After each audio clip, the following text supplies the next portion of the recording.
Baxter. In just a minute, we'll be going live to Berlin for more on those apprenticeship schemes. But first this hour, turning off the tap. On Wednesday, the US Central Bank is expected to reduce the amount of cheap money it pumps into the world's biggest economy. The Federal Reserve has already indicated that it will gradually bring in its $85 billion a month program to an end. It says the financial system and the economy has recovered enough to do without emergency measures. Well, with me now is James Knightley, a senior economist at ING. James, many thanks, sir, for coming in and joining us this morning as we await that crucial meeting about 8.5 hours from now. Why is the Fed choosing to do this now, in the month of September? Well, the growth story is looking pretty good right now. We're starting to see encouraging signs on job creation, on credit availability and credit demand, and in general, orders are picking up, production is picking up. So the economy is on a strong footing. The market had been thinking that they may choose to delay a bit because of the political risks. The Syria story was a potential threat, worrying markets, and also the fiscal story in the US. We're going to be hitting what's called the debt ceiling, where the US has to agree to allow itself to borrow more. And at the moment, the political intransigence in Washington is a concern. And if we don't get that debt ceiling raised, then we could be talking about job layoffs, pensions not being paid. So there's a political dynamic going on. But the underlying story is good. And at the moment, there's a window of opportunity for the Federal Reserve to start pulling back on this stimulus. And that debt ceiling conversation is going to start to come into play in about October time, isn't it? It is. You say the underlying story is good. And of course, the Federal Reserve had linked its stimulus program to the employment numbers. But very recent numbers that we'd had out on that front weren't entirely encouraging. So is it surprising that it's decided to taper at this early stage? Why not December? Well, the Federal Reserve's got itself into a little bit of a mess. It has said that it wants to end this quantitative easing, this money printing, at the point that unemployment rate falls below 7%. Well, the unemployment rate has fallen dramatically. It's gone from 10% 3 years ago to just 7.3% now. So we're very close. So the Federal Reserve's got to start doing it if it's going to be credible, live up to its commitments. So that's the main story there. The problem is that the unemployment rate is not falling necessarily for the right reasons. As you say, employment growth hasn't been quite as strong as been hoping. What's been happening is people have been giving up and pulling out of the labour force. So people who are close to retirement age have been saying, well, I'm no longer looking for work. And that's been the key factor helping to push down that unemployment rate. And James, of course, this is not a story that solely affects the United States. Developed economies as well as emerging economies the world over have grown very used to this cheap, ready availability of money coming out of the Fed. Well, they have, and also policy normalisation in the US. If we start to see interest rates rise in the US eventually, growth is coming back, then you get what's called home investor bias. These emerging markets have been awash with money because US and European investors have been wanting to avoid the crisis in their home countries. Now that we're seeing normalisation in these places, the money's starting to flow back, and that's having damaging implications for these emerging markets right now. OK, James, many thanks. James Knightley there, senior economist at ING. Many thanks.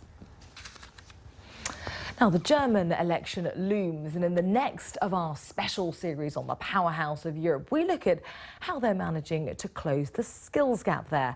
At manufacturing giant Siemens, apprentices from all over Europe come to Germany as part of a scheme that lets young people earn as they learn. Well, this is one of the reasons why Germany has the lowest youth unemployment levels in Europe. So should the rest of Europe be learning from them? As Tanya Backett has this report from Berlin. Honing technical skills in the workshop at manufacturing giant Siemens. These young apprentices come from all over Europe for a 3-year programme that gives them a wage while they learn the art of German engineering. Everybody knows what the label made in Germany means, and you know, this is a perfect example of how they do it, and I think it's an excellent chance for everybody here. Having come here and experienced it, they are much more precise. They go into detail a lot more, and it helps you understand why all the best engineers and creators come from here, because they go in depth so much and they don't leave anything out from what you learn. Well, I come from Spain, and in Spain we don't have the opportunity to study praxis and theory at the same time. It's an approach to technical training which is shared by many other German firms and has been described as a key plank of the country's economic success. Learning to speak fluent German is part of the deal. The course is tough and practical. They, on the one hand, have their degree at the end, and also they have 3 years of really on-the-job experience. Martin Stuckmann, who runs the training at Siemens, says the investment in apprentices is money well spent. Around about 90% of them stay at Siemens after they have finished their education. But these German training schemes do little to help older workers, and knowledge is limited to the activities of the company. The Brandenburg Gate is a relic of the partition between East and West. And when that partition was taken down, there was a desire within German society to remove other divisions. So now the belief is not just some, but all German workers should feel they can develop skills which are valued. In Germany's aging population, it has helped plug a skills gap and kept youth unemployment low. So Germany adds apprenticeship training to its list of exports. And this product, just like many of its others, has proved very difficult to copy. Tanya Beckett, BBC News, Germany. Some other news now for you. More claims of bribery in China. Swiss pharmaceutical company Novartis says it's investigating claims that its eye care unit, Alcon, bribed doctors in over 200 hospitals in the country. A Chinese newspaper has alleged that Alcon paid doctors research fees through a third party for fake clinical trials that never took place. Well, this is the second such allegation to be made against Novartis recently. Inditex, that's the group that owns clothing giant Zara, has just reported that its profits for the first 6 months of the year rose 1%. The world's largest clothing retailer made $1.3 billion as strict cost controls helped offset the impact of poor weather and moving exchange rates. Cyprus's president has announced that the country plans to phase out all current capital controls by next January. Back in March, the island nation was forced to restrict the movement of money in order to prevent a collapse of the banking system.